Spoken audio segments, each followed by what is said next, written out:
할렐루야. 네, 오늘 이 거룩한 주님의 날 주의 전에 오신 여러분들을 주의 이름으로 환영하고 축복합니다. 옆에 계신 교우들과 인사합시다. 반갑습니다. 성령 충만하세요. 오늘 여러분들 얼굴 보니까 아주 성령이 충만한 줄 믿습니다. 오늘 여러분들이 교회 오실 때 성령께서 이곳으로 인도하셨고 또 집에 갈 때도 성령이 인도하실 것이고 내일 월요일 또 직장에 가실 때도 성령이 함께 하시고 이번 한 주간도 성령이 우리와 동행하시는 줄로 믿습니다. 자, 오늘은 특별히 48번째 맞이하는 평신도 주일입니다. 평신도의 축제입니다.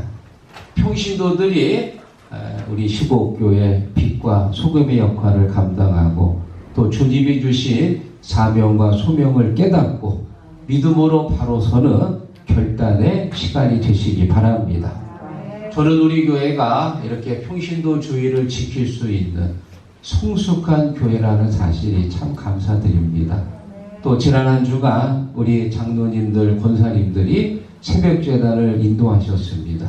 이런 교회가 많지가 않지요. 이렇게 우리 15교회가 소아시아에 세워졌던 빌라델비아 교회처럼 작은 능력을 가지고도 주의 선한 일을 감당할 수 있는 그런 든든한 교회가 될 줄로 믿습니다. 여기 계신 여러분들이 바로 우리 15교회를 지키는 기둥 같은 일꾼들이 될 줄로 믿습니다. 오늘 저는 평신도 주일을 맞이해서 오늘 본문의 말씀을 가지고 3군 단장 이때라고 하는 제목을 정했습니다. 오늘 이때라고 하는 이 장소를 통해서 오늘도 말씀으로 은혜 받고 또 내가 15교회 든든한 이때 같은 일꾼들이 되시기를 주의 이름으로 축원합니다. 자, 3군 단장 이때 첫 번째 가드 사람 용병이다. 19절 읽어보겠습니다. 그때 왕이 가드 사람 이때에게 이르되 어찌하여 너도 우리와 함께 가느냐 너는 쫓겨난 나그네이니 돌아가서 왕과 함께 내 곳에 있으라. 아멘. 자, 그때는 언제냐? 다윗이 성을 버리고 도망갈 때입니다. 아들 압살롬이 아버지를 죽이겠다고 군사들을 데리고 쳐들어왔습니다. 여러분, 이 장면은 다윗의 인생에 있어서 가장 비참한 장면이지요. 물론 젊은 시절 사울왕이 죽이려고 쫓아다닐 때 그때도 도망간 적이 있지요. 그때는 비참하지는 않았습니다. 다윗은 늘 하나님 앞에 정직했기 때문입니다. 그런데 이번에는 달라요. 왜? 아들이 아버지를 죽이겠다고 쳐들어왔습니다. 여러분, 그 아들을 키운 사람이 누굽니까? 자기가 아들을 그렇게 키웠기 때문에 결국 그런 험한 꼴을 당한 거예요. 어디 가서 하소연도 못하지요. 다윗이 성을 버리고 도망가는 장면을 성경은 이렇게 기록합니다. 손으로 얼굴을 가리고 너무 부끄러워서 맨발로 울면서 갔더라. 너무 비참한 다윗의 인생 중에서 가장 비참한 순간입니다. 그때 옆에 누가 있었다고요? 이때가 있었다. 이때. 자, 여러분이 이때는 어떤 사람이냐? 빨간 글씨 보니까 가드 사람 이때입니다. 가드 하면은 생각나는 아주 등치 큰 장수 한 명 있지요. 골리앗입니다. 이 골리앗이 가드 출신이에요. 이 가드라고 하는 것은 블레셋 5도시 중에 하나인데 블레셋의 5도시 하면 가사, 가드, 아스돗, 아수블론, 에그론 이 5개 도시 이 블레셋은 지중해 연안에 있는 해양 민족입니다. 구약시대에 보면은 늘 이스라엘을 괴롭혔던 적국입니다. 그런데 이 적국의 사람 이때가 글쎄 다윗의 용병이 된 거예요. 야, 그거 참 희한한 일입니다. 어떻게 이때가 다윗의 용병이 되었느냐? 자, 거기 파란 글씨 보면은 너는 쫓겨난 나그네이니. 가드 사람인데 가드 땅 안에서는 살 수 없는 그런 처지가 된 거예요. 마치 다윗도 사울에게 쫓겨다닐 때 젊은 시절 그 이스라엘 땅에서 살지 못하고 변방에 떠돌아다닐 때 다윗의 이런 처지를 듣고 다윗과 비슷한 처지에 있는 사람들이 모여가지고 집단을 이루고 거기에 다윗이 대장이 됩니다. 이때도 아마 어떤 이유인지 모르지만 자기 고향에서는 살 수 없는 처지가 돼가지고 변방을 떠돌아다니다가 자기와 처지가 비슷한 사람 한 600여 명이 모인 거예요. 그리고 그들의 대장이 돼가지고 이스라엘로 넘어와서 다윗의 용병이 되었습니다. 여러분, 세계적으로 유명한 용병 하면은 스위스 용병을 뽑는다고 그래요. 지금 스위스는 정밀 산업 등으로 유명하지만 중세 시대 때는 이렇다 할 산업이 없어가지고 이 용병 파견업으로 생계를 유지했다고 합니다. 자, 이 스위스 용병이 유명하게 된 이유가 있습니다.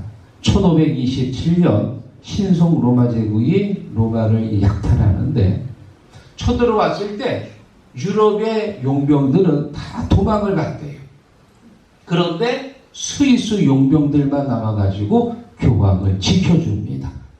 그리고 교황이 도망갈 수 있는 시간을 벌어주면서 이 스위스 용병들이 담대하게 싸우다가 전부 다 전사를 했습니다. 그 이후로 이 로마 교황령에서는 스위스 용병들만 고용을 한다고 그래요. 지금 이 장면은 스위스 근위대가 로마 교황청을 근무하는 모습입니다. 자, 지금 이 스위스 용병들이 로마를 지키듯이 이때와 그의 수하에 있던 600명이 바로 다윗을 옆에서 지켜준 거예요. 끝까지 가장 어려울 때 다윗 옆에 바로 이때와 그의 수하들이 있었습니다. 우리가 이 본문을 읽으면서 아주 재밌는 단어를 하나 제가 발견했습니다. 20절에 보면 너는 어제 왔고 나는 정처 없이 가니. 언제 왔다고요? 어제 왔다. 문자적으로 해석하면 어제부터 다윗의 경호를 시작한 거예요. 그런데 다음날 쿠데타가 일어났습니다. 어제가 아니더라도 일주일 전일 수도 있고 한 달 전일 수도 있습니다. 분명한 건 왕에게 충성 맹세를 하고 글을 썼을 텐데 그 잉크가 마르기도 전에 쿠데타가 일어난 거예요. 그럼에도 불구하고 지금이 다윗의 용병이었던 이때 그는 왕에게 충성 맹세를 했고 그리고 그 앞에 지금 열심히 그 직무를 감당하고 있는 줄로 믿습니다. 여러분들이 집사가 될 때, 권사가 될 때, 장로로 임명받을 때 하나님 앞에 선서한 것이 기억이 날 겁니다. 선서.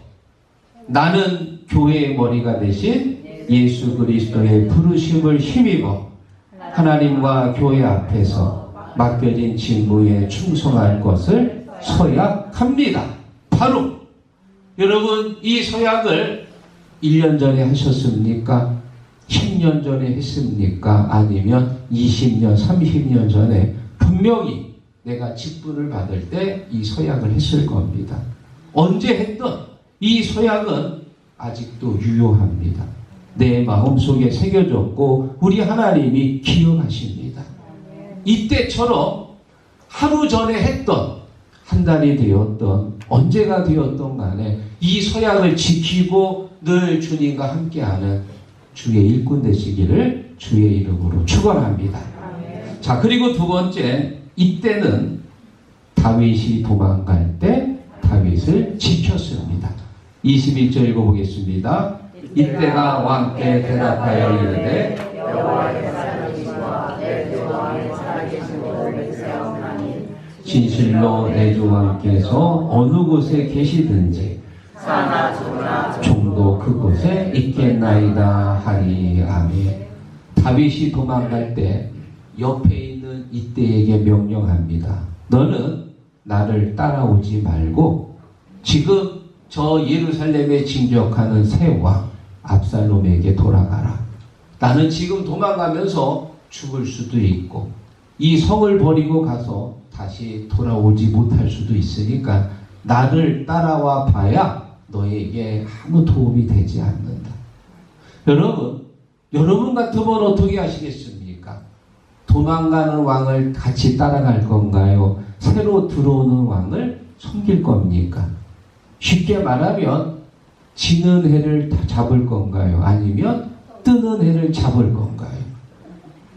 계산이 빠른 사람이라면 지는 해를 잡지 않겠지요. 뜨는 해를 잡아야 됩니다.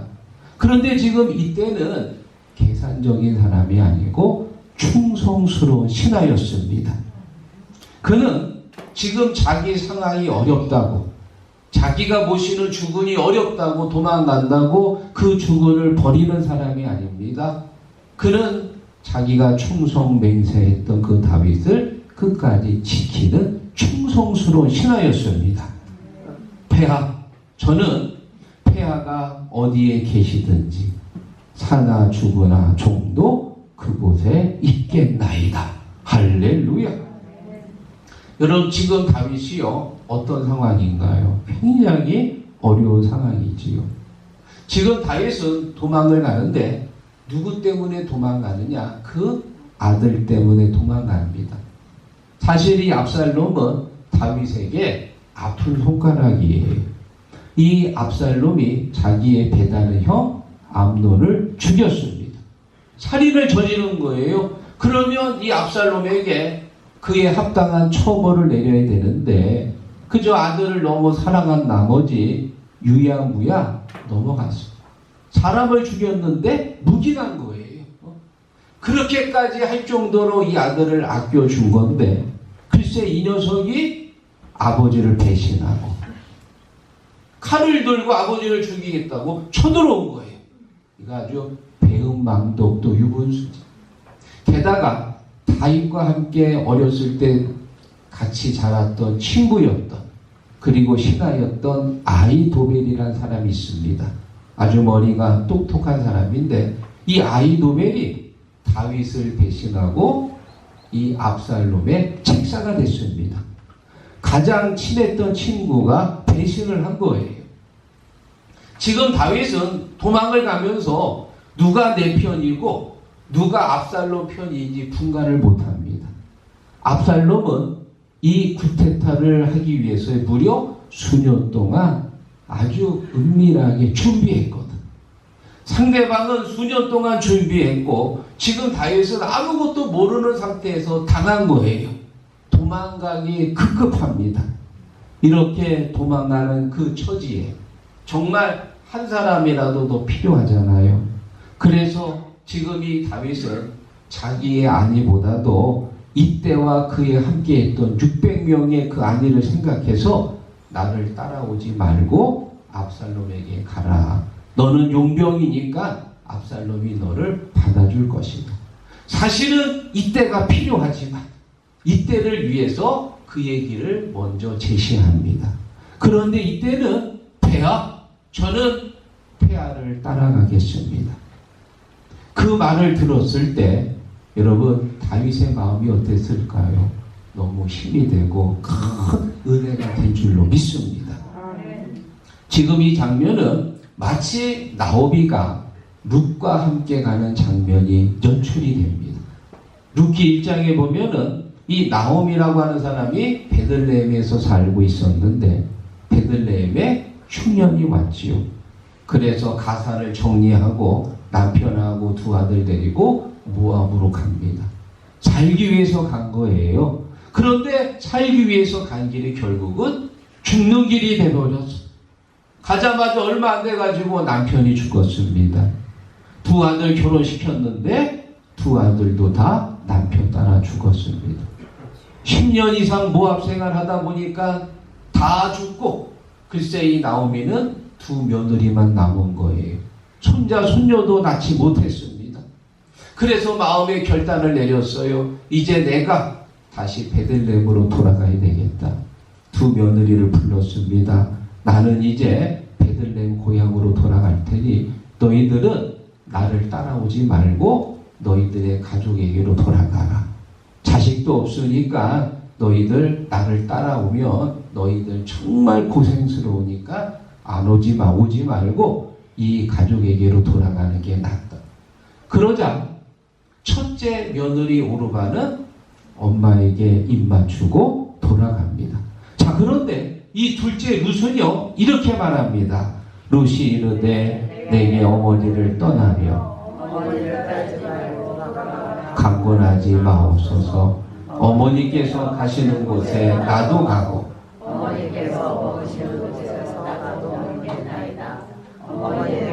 나의 백성이 되고 어머니 하나님이 나의 하나님이 되시리니 어머니가 죽어 묻히는 곳에 나도 묻히겠나이다. 믿습니까? 아주 이 며느리 룻은 작정하고 시어머니에게 달라붙었어. 아무리 얘기해도 갈 사람이 아니야. 그래서 여러분 이 나오미가 며느리 룻을 데리고 베들레헴으로 돌아갑니다. 여러분 지금 이 나오미는 정말 한 명이라도 필요하거든. 그럼에도 불구하고 며느리들의 앞길을 위해서 가라고 했는데 이 룻이 어머니를 모시고 갈 때 이 나오미의 마음이 얼마나 힘이 되고 위로가 되었을까? 여러분 이런 며느리 찾을 수 있나요? 이렇게 시어머니를 끝까지 보살피고 봉양하는 그런 며느리. 혹시 여러분 알고 계시면 저한테 좀 소개 좀 시켜주시면 나도 우리 아들 좀 잠깐 좀 보내게. 며느리를 어디서 구해 이런 며느리를. 지금 이 나오미는 정말 필요합니다. 한 명이라도 필요하거든요. 마찬가지로 지금 다윗은 자기가 믿을 수 있는 한 사람이 필요합니다. 이때 바로 이때라고 하는 용병이 다윗 옆에서 폐하, 제가 폐하를 모시겠습니다. 끝까지 폐하를 지켜드리겠습니다. 할렐루야. 사랑하는 여러분, 일꾼이 뭡니까? 일꾼이 주님이 가는 곳에 끝까지 따라가는 게 그게 일꾼이에요. 좋은 자리만 따라가고 힘들고 어려운 자리는 안 가는 건 일꾼이 아닙니다. 주님이 어디로 가시든지. 그래서 여러분 저기 빨간 것이 어머니에다가요 주님을 넣어가지고 다시 한번 읽어보겠습니다. 주님께서 가시는 곳에 나도 가고 주님께서 머무시는 곳에 나도 머물겠나이다. 주님의 백성이 나의 백성이 되고 주님의 하나님이 나의 하나님이 되시리니. 할렐루야. 일꾼이 누구냐? 주님이 가는 곳에 같이 가는 거예요. 주님이 죽으시는 곳에 나도 죽을 수 있어야 됩니다. 어디를 가든지 겁낼 것 없네. 어디든지 예수 함께 가련대. 사랑하는 성도 여러분, 주님이 어디로 가시든지 항상 주님과 함께 할 수 있는 충성스러운 평신도들이 되기를 주의 이름으로 축원합니다. 자, 그리고 마지막 세 번째, 이때는 3군 단장이 되었다. 자, 18장 2절 읽어보겠습니다. 다윗이 그의 백성을 내보낼세 3분의 1은 수리아의 아들 요압의 동생 아비새의 휘하에 넘기고 이때의 휘하에 넘기고. 아멘. 자, 지금 이 다윗이 하나님의 은혜 가운데 그날 요단강을 건넜습니다. 그리고 저 동쪽 끝 마하나임으로 피시를 갔습니다. 이 마하나임이라고 하는 곳은 압살롬의 군대가 쫓아올 수 없는 곳이에요. 이제 드디어 안전지대까지 도망을 간 거예요. 자, 그리고 나서 어떻게 하느냐? 압살롬의 군대와 싸우기 위해서 군대를 재편성합니다. 군대를 3개의 부대로 나누었는데 1군 단장에 요압을 세우고요. 2군 단장에 아비새를 세우고. 자, 그리고 놀라지 마세요. 3군 단장에 이때를 세웠습니다. 하나도 안 놀라세요. 그 놀라는 표정을 좀 지어보세요. 3군 단장에 이때를 세웠어. 할렐루야. 이제야 좀 놀라시네. 이거 그냥 놀래면 안 돼. 엄청 대단한 거예요. 이건 그야말로 코페르니쿠스적인 사건이에요. 오늘 제가 그 목회 칼럼에다가 적었는데 중세시대 때 사람들 다 태양이 돈다고 천동설을 주장했거든요. 그때 이 코페르니쿠스가 무슨 소리냐? 지구가 돈다 지동설을 주장하면서 아주 대일대 지각 변동이 일어났습니다. 여러분, 이때는 용병입니다. 용병. 지금 계약한 지 한 달 하루밖에 안 된 사람이에요. 직급이 없습니다. 다른 나라 이방 사람, 그것도 적국입니다. 계약 끝나면 다시 돌아가야 돼요. 지금 이런 사람한테 3군 단장을 맡겼다는 거예요. 지금 이 요압과 아비새는 단 군단장이 될 만한 자격이 충분해. 왜? 이 두 사람은 다윗이 젊은 시절 도망 다닐 때 같이 함께 싸우면서 목숨을 함께 비쳤던 다윗의 오른팔 왼팔이에요. 요압과 그의 동생 아비새가 군단장이 되는 것에 대해서 누구도 이견이 없습니다. 당연한 수순입니다. 그런데 이때가 3군장이 됐다고 한 건 이건 대단한 사건이야. 대단. 우리나라도 이렇게 대단한 파격적인 인사가 있었던 분이 계시지. 바로 이 조선시대 때 우리가 너무나 잘 알고 있는 이순신 장군입니다. 자, 여러분, 이순신 장군이 정읍 현감에서요 전라자도 수군 절도사가 되는데, 이거를 그 당시 판례로 따지면 종6품에서 정3품이 됐습니다. 무려 8계급이 올라갔다는 8계급. 이걸 우리식으로 말하면 소령에서 중장으로 초고속 승진을 한 거예요. 여러분, 소령 다음에 뭐예요? 중령 있지요, 대령 있지요, 그리고 별 달아야지요. 그 다음에 별 2개 소장되고 나서 중장이 되는데, 그게 뭐 이렇게 순서대로 올라갑니까? 대령 못 따는 사람 다 전역해야 되고요. 대령에서 별 못 달면 다 거기서 한 70, 80% 다 전역돼요. 손조가 유성룡의 청을 받아들여서 정읍 현감이었던 이순신을 전라자도 절도사로 임명했을 때 신하들이 어떻게 했을까요? 반대했지요. 말도 안 되는 얘기입니다. 이거는 그야말로 조선 왕족실록에 절대 있을 수 없는 아주 천지개벽할 일이요. 말도 안 되는. 다 반대했고요. 또 같은 장수들 어떻게 했을까요? 이순신을 시기했습니다. 자기들은 한 계단 한 계단 수년에 걸쳐서 직급이 올라갔는데 저 말단 정읍 현감이 글쎄 절도사가 된 거예요. 그러니 얼마나 시기했겠어요. 여러분, 그런데 이순신이 이렇게 8계급 승진한 것보다 용병 이때가 3군 단장이 된 게 더 대단한 거예요. 믿습니까? 왜? 이 사람은 직급도 없는 말 그대로 용병입니다. 용병.